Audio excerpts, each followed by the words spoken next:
Yo guys, check kamusta mga idol? So ayan, mag-update tayo ngayong evening ng Tuesday. Evening news tayo ngayon, update tayo, matindi mga news natin mga idol, no? So grabe, kailangan natin mag-update, no? Dahil marami nag-aabang sa atin, yung mga nag-PM pa. No, so ayan, mag-news tayo ngayon mga idol. At yan si Senki. Senki, ngayon ko lang nakita si Senki Sa tinagal-tagal ng random ng background, ngayon ko lang nakita to si Senki dito mga idol. So punta muna tayo sa ating crypto bubbles. Grabe to.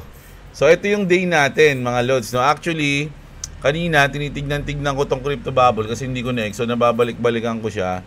Kanina ano to, kulay pula yung hours to kasi sa day natin ganito talaga Sa hours natin may tamo kulay pula, tas mamaya magiging green, magiging pula ulit, tas ngayong gabi yung green naman siya ngayon, no? Magtutuloy-tuloy na ba to o talagang ngayong mga panahon na to, ito yung mga parang boring time ng consolidation, ganun-ganun lang siya, no, ganyan-ganyan lang siya. So ang mga nag-enjoy dito yung mga scalper ayan, mga magagaling, no? So update lang tayo sa trade natin. So ito yung ating trade mga lodi. Gumawa lang ako dito ng triangle natin mga lodi. Kung ito magpi-play mga idol, pwede siyang mag-break dito. Ayun yung gusto ko syempre para profit. Pero kung ito naman magpupunta sideways naman tapos drop, malulungkot tayo niyan. Pero okay lang naman yun mga idol, no? Kasi ang position naman natin banda na dito sa 2.94. Ayun yung ating position. So far, profit pa tayo ng 31 USDT o nasa 1.8, no? 1,800 pesos. At medyo malayo-layo naman yung ating liquidation. Dito pa yan banda sa 2.76. No? So, goods lang to mga idol. Kumbaga, papabayaan ko na lang muna to dito kasi mukhang matagal-tagal to At sa Bitcoin muna tayo magte-trade siguro bukas. Sa Bitcoin na lang muna tayo mag-scalp bukas mga idol. Hindi mo na dito. No, so ayan, ito yung update ko sa aking trade ngayon sa BitGet. Sa mga wala pang crypto exchange dyan, check nyo yung link natin mga idol dyan sa description. Although ban siya sa browser, kung sa cellphone kayo, nandiyan yung ating code na MRRF. No, ayan po yung code natin. At kapag ginamit nyo yun, maraming bonus dun mga idol. No, dahil ginamit nyo yung Jeblong malupet. Yung mga bonus kayo dun. So punta na tayo dito sa ating mga balitang gabing balita. Ayan, mga idol, no? So, eto, galing to sa Bitpinas. So, ayan in an interview, representative from the American Multinational Investment Bank and Financial Service Company said that Citigroup is also exploring custody services for digital assets that back crypto-related investment products. So launch a stablecoin services mga idol, no? Sabi ko nga mga lods, no, kung yung mga crypto, mga pumaldo sa crypto nung nakaraang cycle nahihirapan silang ilabas yung kanilang mga asset, no? Kumbaga minsan hindi nila alam kung saan nila ilalabas. So ngayon sa tingin ko ngayong cycle yung mga idol natin na papaldo diyan medyo madadalian na sila kasi marami ng bangko yung open sa cryptocurrency, lalo na sa stablecoin. Kapag ilalabas mo naman yung asset mo, syempre ililipat mo naman yun sa stablecoin, 'di ba? So talagang maganda na ngayon mga idol. Kumbaga hindi ka na mahihirapan katulad dati, no? So goods yan mga lods, lalo na sa tulad natin dito sa Pilipinas. At syempre ito si Bo Hines, kilala niyo ba to? Yung former White House Crypto Council Director Bo Hines, wala na siya, di ba? Wala na siya sa administrasyon ni Trump. Nag-join na siya sa Tether as a strategic advisor. Nako. Ito talagang naging obvious tuloy na talagang siya, Bitcoin maxi siya mga idol, no? So hindi ko alam kung ano yung reason kung ba't siya natanggal o tinanggal ba siya o umalis siya. O magkakaroon talaga ng conflict interest, no? Kasi nga Bitcoin maxi siya tapos nandun siya sa 'di ba? So parang ang pangit nga naman tignan. So dahil nga napunta na siya sa Tether bilang advisor, alam na mga Lodi, alam niyo naman yung Tether at Bitcoin medyo ano yan may issue tayo diyan mga Lods di ba? No, parang ayun lang yung nag-confirm na si Bo Hines is matinding maxi. Ethereum, Binance is dumping millions. Oh, grabe, totoo to mga Lodi kita nyo ba to? Totoo ba to? Tanong pala yun, totoo ba to mga idol? Binance is dumping millions of Ethereum. Bakit naman nila dinadump? Why? Yan. To wipe out leverage longs. Nako, kaya pala. Kasi maraming naglong sa mga altcoins, mga Lodi. So, dinadump nila para ma-liquidate yung mga longs. Once liquidation hit, they pump it back. Poop! Sabi niya mga idol, no? Grabe naman si Binance, mga Lodi. So, kaya nga kailangan natin ng regulatory ngayon mga idol Kasi yung mga ganitong diskarte ng mga crypto exchange, hindi natin alam kung tama ba yan, legal ba yan, o kasi parang ang pangit ng ganun, di ba? I-liquidate mo yung mga taong nagtitrade nang sadya. Di ba? So, hindi ko sure kung dapat magkaroon ng rules sa mga ganun yung mga crypto exchange, di ba? Kasi kawawa yung mga taong mali-liquidate, di ba? Kumbaga sinadya, kinalaban mo to, yung parang ganun, di ba? So lugi kasi sila malalaki na sila, Binance di ba? Yung mga big crypto exchanges, kaya nilang gawin yung mga ganito. So hindi natin alam kung kailangan magkaroon ng rules sa mga ganitong diskarte ng mga big crypto exchanges. Lalo na itong Binance, yung pinakamalaki yan So siguro kaya talaga nilang mang-liquidate pagka ganyan. Ito pa. Two new whales addresses just bought naman. 115 million Ethereum from Falcon X. Grabe, 115 million Ethereum. Grabe tis yun, mga idol. No, so bumili sila. Sino kaya itong mga to, mga idol, no? Itong mga whales na to. Trump family ba to?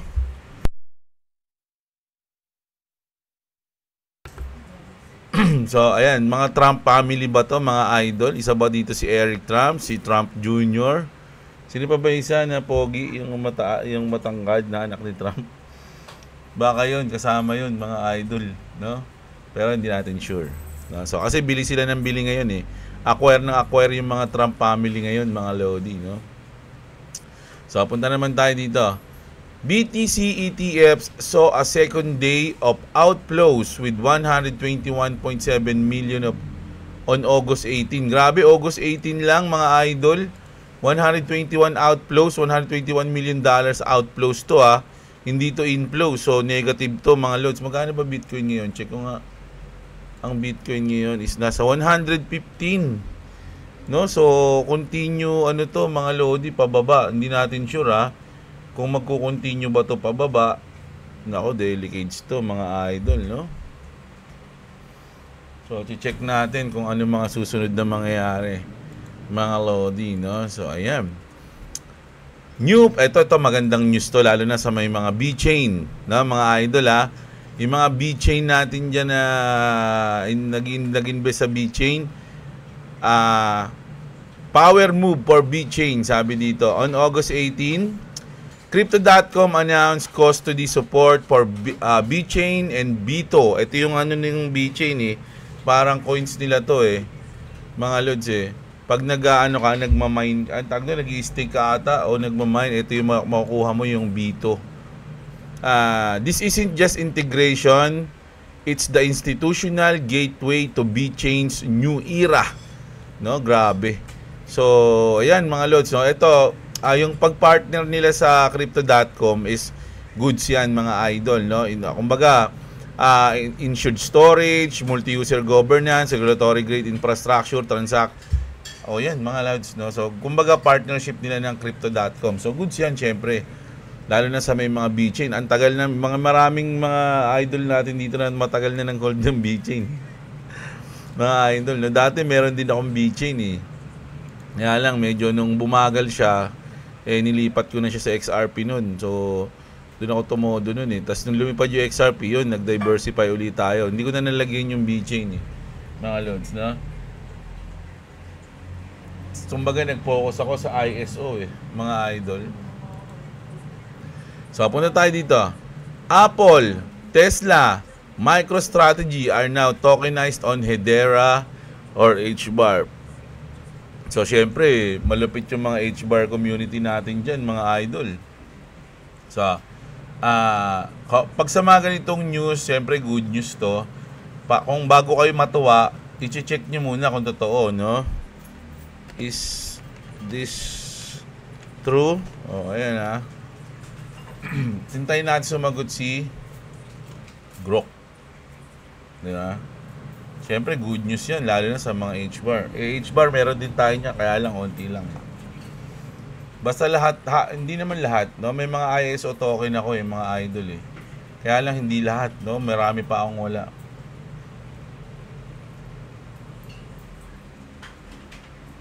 Wala? Ano yun? Nag-stop. Ano nangyari? Ayun. Wala ako, nawala Tagal nun Naghang si Grok dun mga idol So, tayo sa conclusion. Yes or no lang naman to mga lods okay, X. Ayan, additional context, evaluation. Ang tagal naman. Dat pa sinabi ko, yes or no lang Answer me yes or no. Oh, yes daw mga lods. So, ayan, conclusion. Siyempre, mas maganda may konting explanation. Yes, the statement that Apple, Tesla, MicroStrategy, and are now tokenized on Hedera HBAR is true based on available evidence. The launch was officially announced by the Hedera Foundation and Swan Markets on August 15, 2025 with public confirmation on August 18, 2025. As of August 19, 2025, the tokenization appears to be active. Though it may be in an initial or rolling out phase. Ayun pala. As hinted by the correction, no evidence suggests a delay or falsehood, and the technical and regulatory details are consistent across sources. So, yes daw mga idol, no. So goods to syempre mga idol kasi syempre isa yung Hedera sa mga ISO compliance coin, mga ISO 222.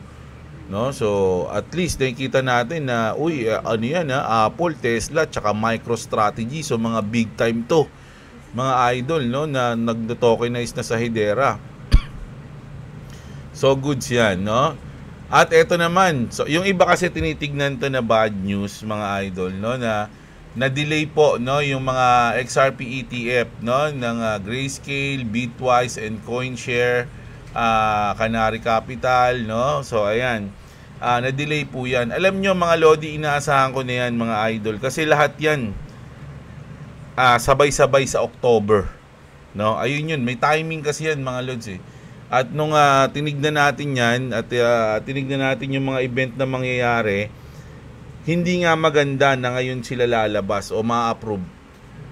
Mas maganda sa October na mga idol, no. So yun, pag sa October na delay pa yan, doon ka na malungkot. Pero sa ngayon okay lang to, which is goods pa nga to mga lodi. Kumbaga nasa nasa strategy. Kasi once may mga kasabay itong event na malulupit mga idol. Hindi ko na basta marami silang mga event na sabay-sabay mga idol. Kaya kumbaga once na magsabay-sabay ito sa October, parang pinlip mo na yung switch nun.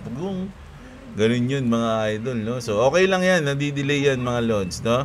Sabi nga nila hindi naman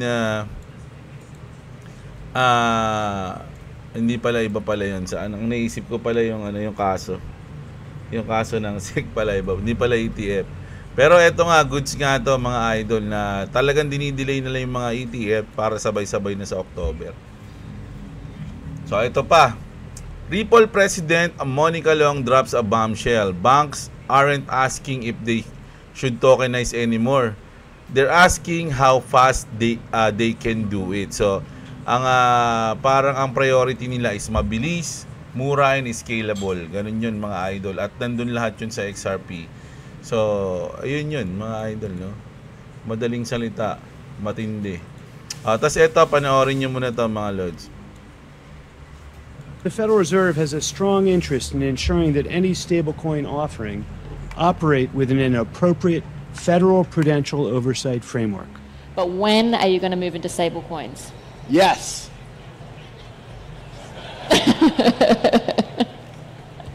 When? Yes. Look, I think the stablecoin market is fascinating. Will we do or say more than that? Not today. The Federal Reserve has a strong interest in ensuring that any stablecoin offering operate within an appropriate federal prudential oversight framework. The potentially fast and wide adoption of a global stablecoin, potentially a global currency governed only by the incentives of a private company, is something that will deserve and will receive the highest level of regulatory expectations.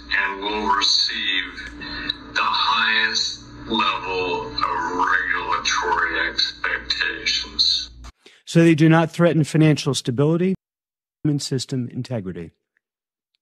We have also provided guidance to the banks that we supervise on how they should engage with their supervisors when considering use of these products.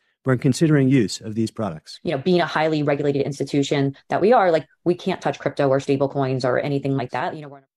In terms of central bank digital currencies, we continue to speak to a broad range of stakeholders. Our research is currently focused on end-to-end system architecture, such as how ledgers that record ownership of and transactions in digital assets. We will, and if we can have that distributed ledger that we know every beneficial owner, every beneficial seller, we all have our code of who's buying, who's selling, instantaneous settlement. And think about it, it changes the whole ecosystem. Are maintained, secured, and verified, as well as tokenization. We must consider whether our understanding and computation of traditional monetary and liquidity indicators need to be re-evaluated considering new types of payments through cooperation across borders, industries, and professions, so we can develop a comprehensive and consistent approach of measuring these new payment methods. The Federal Reserve has... Grabe, no, mga idol, no? Parang alam nyo na kung ano yung future. No? Sabi nga dito, XRP holders, this video should let you know what is about to happen. There is a reason XRP is the only digital asset with clarity. No? Ripple has a monopoly of the payments space, and XRP is the secret sauce. Things are getting hot. Oh, 'di ba, mga idol? So matindi. Mga loads, no? Grabe. So ito ang ating last news. Oh, ito. Breaking. So kung kanina yung H-bar merong Apple, Tesla, tsaka MicroStrategy. Ito naman, parang kinonfirm lang to mga idol ni Brad Garlinghouse, no? Pe-play ko nga. Ay, nagpe-play ba? Ayan. Kinonfirm niya na Brad Garlinghouse confirms discussion with Uber and Amazon on XRP payments. This could transform global commerce. Dito yan, sa sinabi niya rito. This shift to institutional adoption is happening now. With the XRP Ledger program live since August 1st. O, ito mga idol. Ano sinabi natin? Pag may mga ganitong good news, i-check natin kay Gro kung legit to o totoo. Kasi mamaya hindi totoo. So, i-check natin mga idol is it true? Is it true that tas copy na lang natin to.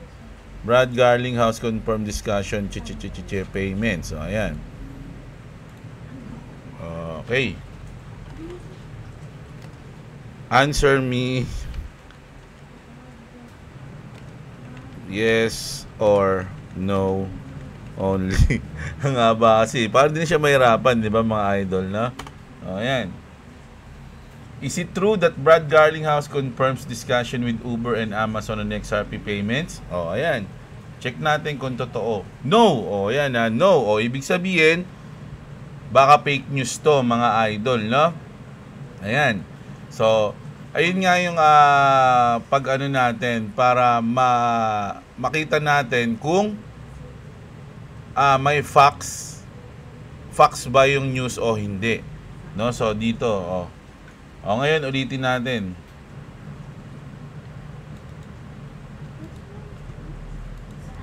Na walang na may explanation. Baka kasi may malaman tayo mga idol .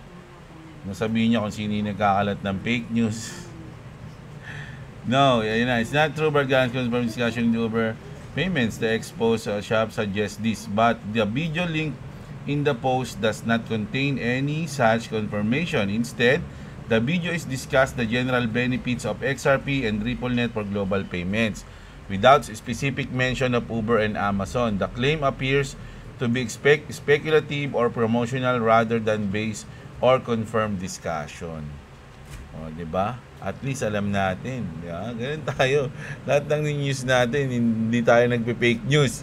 Ganun tayo sa fake news, mga idol. O, ayan ha. So, ayan yung sinabi. No. O, ayan. No. Never. Hindi naman never. Siyempre, no lang sa ngayon. Malay nyo naman. Yeah. Up. Check. Ba't ako nandito? Medyo ano pala. Dito tayo sa BitGet. O, ayan. Naku. Nabasag yung ating triangulo. O, tignan natin kung ano mangyayari dito mamaya. Mga idol. So, puntahan na muna natin ang inyong mga comment, no? Para maganda-ganda. Refresh tayo. Ang comment nyo kaninang umaga. Mga lods, no? Okay. So, syempre, shoutout muna tayo sa ating mga idol. Select Fenir. Panay hack kasi yan, Ronin, hindi secure. O, ayan, sabi ni idol. Meron siyang comment sa Ronin. Nahack sila dati, pero alam ko, nabalik naman, di ba, mga lods? Si Albert Tiguaton, shoutout sa inyong lahat, mga idol. Kamusta kayong lahat, mga idol? Kaya nyo pa bang maghantay ng matagal, mga idol? O, mag-dump pa hanggang 2.72. O, yan, si idol, may ano siya. Malupit yung ano niya. Alam niya na hindi natin alam. Si Elmer TV, shoutout sa iyo.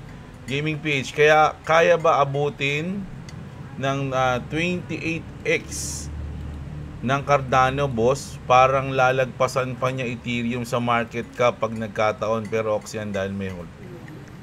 Actually, walang nakakaalam niyan kung malalampasan yan o hindi.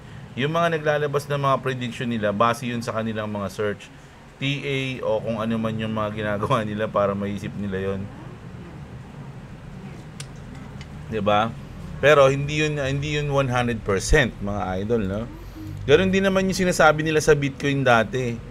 Nung $100, $300 yung Bitcoin, imposibleng maging ganito yan, imposibleng maging ganyan yan dahil sa market cap ganito ganyan. Ano nangyari ngayon? 'Di ba? Unang-una wala kang masyadong gamit yung Bitcoin eh. Puro ngayon lang yun, peer to peer. 'Di ba? Tawag doon, store of value, pero tumaas ng ganyan, 'di ba? So, hindi na, marami nang nagsasabi ng mga ganun, mga lodi, na hindi aabot sa ganyan. Matagal na simula nung ginawa yung crypto. Kaya wag na kayo magtaka pag umabot man yan, lampasan man yan, hindi man yan lampasan. Walang mahiwaga ang crypto, mga lodi. Ekit Gaming, nakalong position ako, boss, 3.1, naka 35 leverage. Nako, grabe yun, 35x. Okay kaya. Oy, bahala. Huwag nyo akong tanungin pagdating sa mga trade nyo. Hindi ko naman kayo pwedeng payuhan dyan. Pinapakita ko lang yung trade ko sa inyo. Kasi yung iba sinasabi, parang yung crypto, hindi ka naman nagtitrade. O, di ba? Kaya pinapakita ko yung trade ko, di ba? Ganun lang yun. So, pero hindi ko sinasabing magaling ako mag-trade dahil madalas natatalo din ako, lalo na dati. Di ba? Talagang talo ako. Hindi naman ako si Boss Robo, nagla-live yun. Ay, Martes pa lang ngayon ah. Hindi ko na kung magla-live si Boss Robo. Check nga natin. Tuesday pa lang ngayon.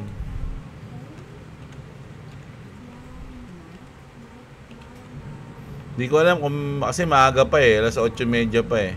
Lang eh. Hindi ko alam kung magla-live siya ngayong gabi. Mga idol, no? So wala pa siya. Wala pang live si Boss Robo. Pero Tuesday ngayon. I'm not sure. Negative tayo, Lodi. Nananahimik ang crypto. Ibig sabihin, bubulusok na tayo pataas. Sana nga, Aldrin. Srowell, yap. Idol, anong platform ba gamit mo? Ang platform na gamit ko po ay BitGet. No? At sa mga wala pa, nandiyan yung link dyan. Siyempre, wala na yung sa browser. So, meron dyan. Yung iba kasi may kaya pa nila sa browser tulad nung sa akin. Ayan, kasi nag-VPN ako eh. Mga lods eh. No, so yung mga gusto kumbaga may VPN din tayong link diyan, gusto niyo gamitin. Andyan nyo, kaysa maghanap pa kayo ng mga iba. So, nandyan na yun, mga Lodi. Kasi maraming phishing site ngayon. Pag naghanap ka sa Google, kinlik mo, nako, baka ma-phishing ka pa. So, yung mga link dyan sa description, mga legit yan na link, mga Lods. No? Yan. Idol, ayun na, Bitgit po. Taga Nabaliches ka ba, Idol? Hindi po, taga Caloocan po ako. Quezon City na yung Nabaliches eh, di ba? Pero malapit lang dito yan sa amin. Isang sakay lang yan. Ferdinand this year, good day Idol, try ko bumili next time ng Cardano. Wala nga akong Cardano ngayon, pero gusto ko din yan eh. Kaya lang, wala na, nabenta ko na. Morning Lots, okay na sa akin si Cardano, mag $10 o 10 euro or 10 pounds. Ano ba to? Pounds, euro this year. Si Lisa Yonson, Idol, shoutout sa'yo Idol ah. Erwin na Apatan, malapit na mahit Ethereum ko, Kuya Jeb. Mas bumaba pa eh. Oo nga, bumaba pa. Kasalanan ng Binance daw. Ito yung ano natin, kasalanan ng Binance. Ayun, Binance is dumping million of Ethereum. Why? To wipe out, anong pangalan niya, Idol? Erwin. Ikaw pala yung ina-wipe out nila, Idol. Ako, yari ka. Everyday life of Alejandro. Kalokohan daw si Cardano. Huwag ka bumili. Pag mga ganun, kung ayaw nyo sa mga coins, hayaan nyo na lang yung iba. Ganun lang yun. Hindi nyo sa kailangan sabihan ng masama o awayin yung mga tao. Kung ayaw nyo, huwag na lang. Ganun lang, mga Lods, no? Juna Bendaño, shoutout sa'yo. Si Quantum Epic, shoutout. Lods, Jebski, try mo gamitin ng speed test si Converge mo kasi may time yan na nagko-connect sa ibang area network. Para makita mo din Mbps mo. Actually, Idol, kaka-upgrade lang namin sa Converge. Ang binabayaran ko na ngayon, dapat ang nakukuha ko is 800 Mbps pero wala. Hindi ko siya nakukuha. Nakakabwisit. Na, kaya tumatawag-tawag pa kami. Although wala pa yung bago naming modem kasi kapag nag-upgrade ka daw ng ganun, papalitan daw yung modem mo eh. Wala pa yung modem ko eh. No? Dito kasi sa Cavite, ibang brand makikita mo na internet broadband, tapos makikita mo na tie up lang pala kay Globe o PLDT sa speed test. May mga ganun pa lang silang diskarte, mga idol no?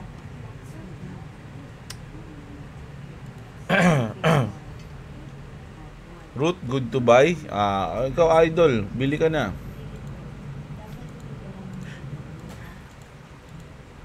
Shoutout sa iyo, Aling Hawa TV Jason. Ayan. Kung magkakaroon ng election para sa leader ng World Congress at isa si Trump sa nominado, marami boboto para sa kanya. Meron Idol yung Volkswagen ng design na kagaya ng kotse ni Mr. Bean. No, yung parang maliit. Maganda yun eh. Cute yung gano'n eh. Idol, kailan yung release ng Atias Legacy ng RPG ng hindi ko pa alam. Mamaya, titignan natin. Bukas. Check natin yung mga balita sa Axie. Wala pa atang bagong news eh. So, magkakaroon ng stablecoin base sa silver or gold in real life? Opo, parang ganun po. Yung ganyan na window side tapos parking yung katabi, meron dapat blockage, yung mga poste na may liit para hindi didiretso sa mga building yung yung nabangga kanina, yung nagpo-food review. 'Di ba meron mga mga maliliit na parang hams yung kulay dilaw. Kaya lang syempre kung mabilis lalampasan nila yun eh.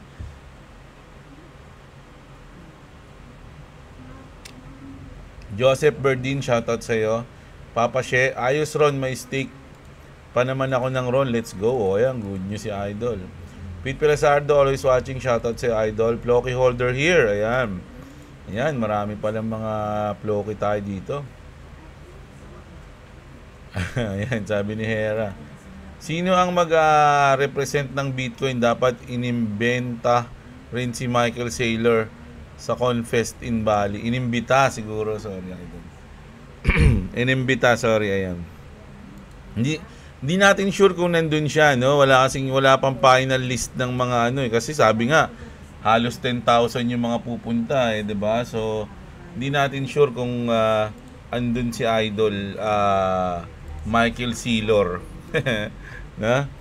Ayan, si Axie Sensei, shoutout sa'yo. Malupit pat hindi bagsak ang crypto here. Bear market na, Lods. Ayan. Sabi ni Idol. Si MG Gaming, Bibo, pinadaan lang ang profit, boss. Pinicturean ko naman. In-screenshot naman, no? Sabi nga nila, pagka-screenshot, saka nabababa ulit yun eh.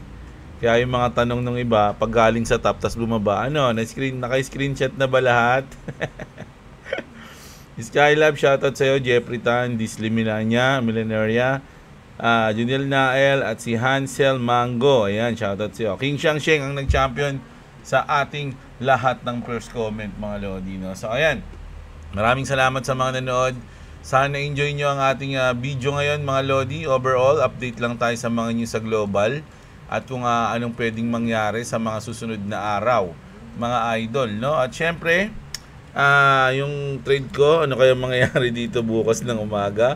Ayan na, bumababa na po, mga idol. So ayan, kita-kits tayo bukas ng umaga. Update ulit tayo. Maraming salamat sa mga nanood. Magandang araw sa inyo, mga kapatid. At what's up? Subscribe to Clovis TV, subscribe to Diablo. If you want to subscribe to me, it's in the link in the description. Also, look at this background. Look at that background. Chohoku. Sige na. So, ingat.